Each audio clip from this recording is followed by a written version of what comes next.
اس میں صرف جو ہے یہ ہمارے تو ایک پورا ایک ریلیجیس اس پہ ایک بلیف موجود ہے کہ ایک اگر جاتا ہے تو پیچھے اس کے 100 چراغ مزید جلتے ہیں. لیکن یہ تو میں نے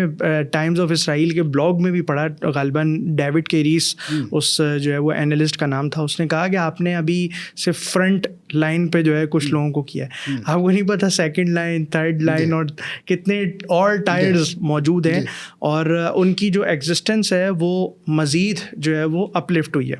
اچھا, اس میں ایک ایسا کویشچن جو مائٹ کچھ لوگوں کو شاید ٹریگر بھی کر سکتا ہے, وہ یہ کہ considering the action plan of Turkey and Erdogan, اس پر کیا تبصرہ کریں گے آپ, جو اس پورے سینیریو کے اندر ان کا رول نظر آتا ہے؟ دیکھیے جی, میں نے کہا نا بعض اوقات آپ کو نا action speaks louder than words. Turkey کی جو پوسچرنگ ہے وہ تو آپ کو بڑی لگے گی کہ پرو پیلسٹائن ہے, اور اس میں کوئی شک نہیں کہ ان کی طرف سے فریڈم فلوٹیلا ہو یا امیجیٹلی ترکی سے اپنا اسرائیل سے اپنا سفیر واپس بلوانا ہو, یا اسی نوعیت کے جو اقدامات کہ جو آپ کو ایک آپٹکس دکھاتے ہیں کہ جی اس وقت ترکی پلے کر رہا ہے. لیکن اگر آپ تھوڑا سا اس کو ڈیپلی انالائز کریں تو بہت ساری جگہ ایسی ہیں کہ جہاں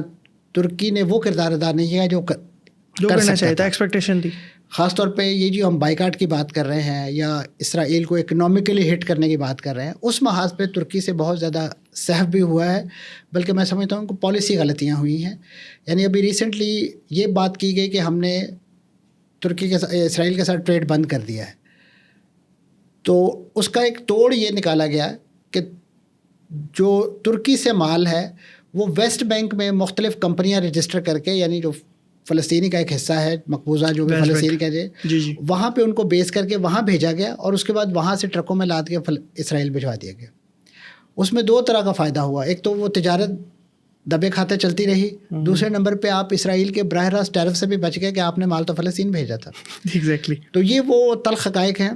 لیکن اس کے ساتھ ساتھ میں سمجھتا ہوں کہ ترکی کا جو ایک سٹانس خاص طور پہ جو عالمی پلیٹ فارمز ہیں اس پہ, اور پھر اسی نوعیت کا اس وقت جو مزاحمتی تنظیمیں ہیں ان کی سیاسی لیڈرشپ کو ہوسٹ کرنا,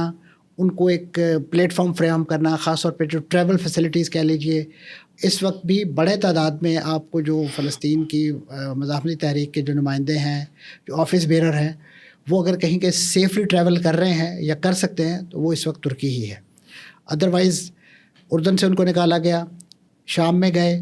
شام کی سچویشن خراب ہوئی, وہاں سے نکلے, پھر اس کے بعد وہ قطر گئے.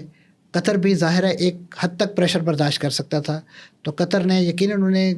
جانے کے لیے تو نہیں کہا, لیکن بہت سارے ایسے آپٹکس, ایسے اشارے کنائیے ان کی طرف سے ملے کہ جہاں ان کی جان محفوظ نہیں تھی تو انہوں نے اشارہ دیا کہ آپ جو ہے وہ ہمارے کوئی الجزائر منتقل ہو گئے, کوئی یمن چلے گئے, کوئی اس نوعیت کی ایکٹیویٹیز کر کے. ایران تو یقیناً ان کا ایک باقاعدہ آفس موجود ہے.